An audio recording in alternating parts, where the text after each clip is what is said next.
ओम शांति। मैं doctor Santosh Kumar Upadhyay, neuro physiotherapist from extra care physiotherapy centre Lucknow. दोस्तों, आज इस वीडियो में हम लोग डिस्कस करेंगे रोलिंग के विषय में। ये हमारे थर्ड एपिसोड है। पहले एपिसोड में आपने देखा था कि क्या डेवलपमेंटल माइलस्टोन होने चाहिए, क्या डेवलपमेंटल सीक्वेंस होने चाहिए। दूसरे वीडियो में हम लोग नेक कंट्रोल के विषय में बात किए थे।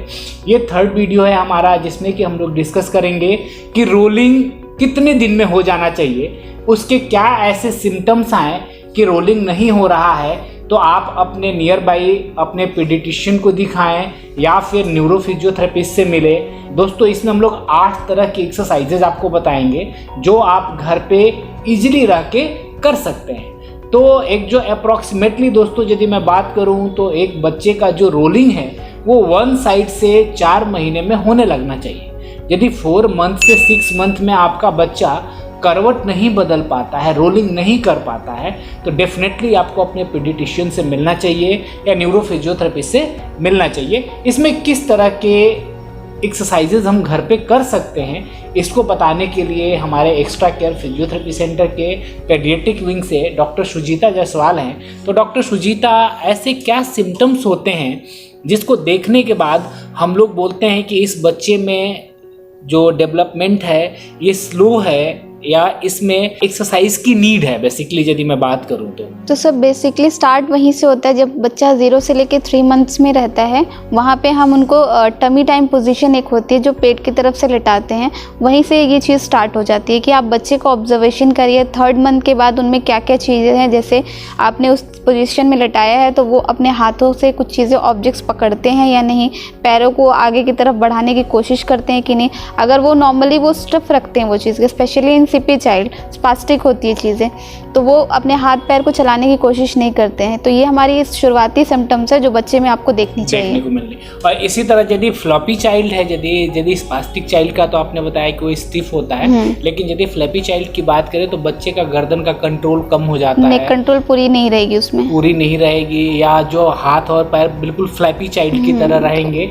और दोस्तों, एक चीज़ और मैं आपको कोरिलेट कर दूं कि ऐसा नहीं है कि नेक कंट्रोल नहीं है बिल्कुल और आप रोलिंग कर लेंगे, ऐसा नहीं हो सकता। जैसे जैसे ये सब चीज़ें डेवलपमेंटल सीक्वेंस इसीलिए बोली गई है कि पहले ये होगा देन ये होगा। जैसे कि आज जो मैं आपको एक्सरसाइजेज हम लोग बताने जा रहे हैं ये रोलिंग से रिलेटेड बताने जा रहे हैं। तो डॉक्टर सुजीता, रोलिंग का मतलब क्या हुआ? यदि रोलिंग की मैं बात करूँ, करवट लेने की बात करूँ, तो करवट लेने से क्या क्या चीज़ें और बेहतर हो सकती है? सर, ये हमारी करवट लेने से बहुत चीज़ें बेटर होती है। जैसे कि मसल्स का इन्वॉल्वमेंट बहुत होता है कि अगर बच्चा करवट ले रहा है दैट मीन्स कि उसके साइड फ्लेक्सर्स की जो मसल्स हैं वो बहुत स्ट्रांग होती है। इसके अलावा लेग्स की मसल हो गई, हैंड की मसल हो गई, एब्डोमिनल मसल्स जो हो गई, ये सारी चीज़ें हमारी स्टेबिलिटी बढ़ाता है। जैसे हम लोग डिस्कस कर रहे हैं कि रोलिंग जो है ना, करवट लेना एक अकेले मसल का काम नहीं है, ये ग्रुप ऑफ मसल काम करती है। और करवट लेना यदि बच्चा सीख गया दैट मीन्स कि वो क्रॉलिंग और सिटिंग का भी एक बेसिक सपोर्ट है। बिना इसको किए हुए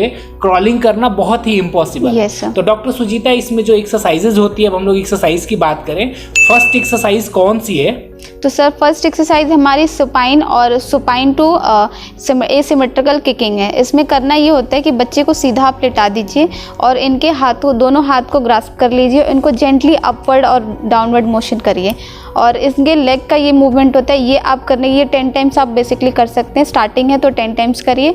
और लेग्स में इनको ऑपोजिट, मतलब कि ये एसिमेट्रिकल इसीलिए कहा गया है कि एक करने के बाद दूसरा आप करें। ओके, मतलब आगे पीछे करना है, ऊपर एक नीचे करना है। Next exercise doctor Sujita? Next exercise sir हमारी स्पाइनल रोटेशन है, जो कि हमारी स्पाइन की मोबिलिटी को बढ़ाने के लिए होती है। तो इसमें भी बच्चे को हम सीधा लेटाएंगे, सीधा लेटाने के बाद दोनों नी को इनको फ्लेक्स करके, मतलब कि मोड़ कर रखेंगे, इसको सपोर्ट दे दीजिएगा आप। तो इसके बाद इनको एक जो लोअर लिम्ब का जो मूवमेंट है वो आप एक तरफ लेके जाएंगे, ऑपोजिट नेक को उसके ऑपोजिट में लेके जाएंगे। ओके, इसको हमें कितनी बार करना चाहिए? ये भी आपको 10 टाइम्स करनी है। गुड। और थर्ड एक्सरसाइज की यदि बात करें तो? थर्ड एक्सरसाइज सर हमारी सिमेट्रिकल टोनिक रिफ्लेक्स होती है, जिसको ये हमारे क्रॉलिंग में ही प्रमोट करती है जनरली। तो इसमें करना ये होता है, बच्चों को पेट की तरफ से लेटाना है, इनके एसआई जॉइंट पे, मतलब कि इनके कमर के जस्ट थोड़े नीचे वाले हिस्से पे स्टेबलाइज करके रखिए और इनको एनकरेज करिए आगे पे एक्टिविटी कराते हुए, ताकि ये ऊपर की तरफ अपना मूवमेंट करें। Good good. इससे हमारा टंग का भी कंट्रोल, नेक का भी कंट्रोल और धीरे से रोटेटर मसल भी हमारी एक्टिवेट होती है। Next exercise doctor Sujita? Sujita? Next exercise sir हम ये प्रोन में ही सुपाइन में पहले लेते हैं बच्चे को। इसमें हम इनकरेज करते हैं कि बच्चा जो है एक तरफ से करवट लेना सीख जाए। तो करना ये होता है कि इनको सुपाइन में लिटाकर इनका जो एक लेग है उसको क्रॉस करके फॉरवर्ड मूवमेंट कराने के लिए इनको एक लेग के ऊपर दूसरे लेग को रखना है, और जो हाथ का मूवमेंट होगा वो भी उनको क्रॉस करके रखना है, और बैक पे स्टेबिलिटी देकर इनको एनकरेज करना है कि साइड में एक ऑब्जेक्ट रख दीजिए, आप उस ऑब्जेक्ट को ये उठाएं। इससे ये एनकरेज होता है कि आप जो एक साइड की रोटेशन रोलिंग कराना चाहते हैं वो पॉसिबिलिटी बढ़ जाती है। गुड। इसमें क्या है कि नेक का कंट्रोल, शोल्डर की मसल, हिप की मसल, और एक तरीके से यदि मैं बोलूँ प्रोप्रियोसेप्शन भी इन्वॉल्व हो जाता है कि बच्चा बार बार लेने जा रहा है तो धीरे धीरे उसकी लर्निंग कैपेबिलिटी काफ़ी बढ़ जाती है। तो डॉक्टर सुजीता, नेक्स्ट एक्सरसाइज क्या है? नेक्स्ट एक्सरसाइज सर हम एक सॉफ्ट सरफेस का यूज़ करते हैं या क्लोथिंग का भी यूज़ करते हैं, जैसे बेडशीट वगैरह होती है।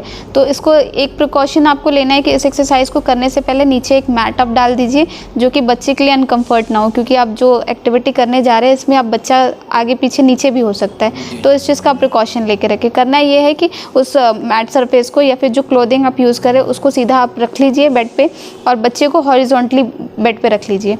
अब इसमें करना ये दोनों कॉर्नर्स के जो शीट होते हैं उसको होल्ड करके बच्चे का ये मूवमेंट करना है। जी, बेसिकली इसको यदि हम लोग क्लिनिक पे बात करें तो क्लिनिक पे हमारे यहाँ स्विंग होता है, और स्विंग में बच्चे को लेटा देते हैं और साइड से यानी कि इस बाजू से इस बाजू के तरफ हम लोग हिलाते हैं, जिससे कि बच्चे की रोलिंग हो और वो रिफ्लेक्सेस धीरे धीरे बेटर हो जाए और मसल का कंट्रोल अच्छा हो जाए। तो next exercise doctor Sujita? Next exercise sir हमारी स्विस बॉल पे होती है। एक नॉर्मली आप बॉल भी ले सकते हैं। तो इस पे बेसिकली हमारा कराने का एक मोटिव ये है कि बच्चे का बैलेंसिंग पे भी हमको ध्यान देना, बैलेंसिंग और स्टेबिलिटी पे। तो इसीलिए हम स्विस बॉल पे ये एक्टिविटी कराते हैं। फर्स्ट हमारी एक्सरसाइज जो है वो side lying on weight bearing है। तो इसमें करना ये है, बच्चे को सीधा आप लिटा दीजिए, बच्चे का एक हाथ जो है एक बॉल पे सपोर्ट करा दीजिए, साइड लाइन में लेके जाइए। उस पोजीशन को आप कम से कम 5 सेकंड तक होल्ड करिए, फिर देन उसको नेक्स्ट ऑपोजिट साइड पे ले जाए। इससे ये होगा कि उनके जो साइड की मसल्स है वो स्ट्रांग होगी, स्ट्रेंथन होगी, जिसकी वजह से वो रोलिंग को प्रमोट करेगी। Good good. इससे काफ़ी अच्छे रिजल्ट Yes, आते हैं और ये बहुत इजी है। ये बॉल आपको इजीली हर जगह मिल जाएगी। इसको स्विच बॉल या फिजियो बॉल बोलते हैं, और बच्चों के हिसाब से यदि मैं बोलूँ इतने छोटे बच्चे के लिए तो 55 सेंटीमीटर का स्विच बॉल आपके लिए इनफ रहेगा। Yes. Next exercise doctor Sujita?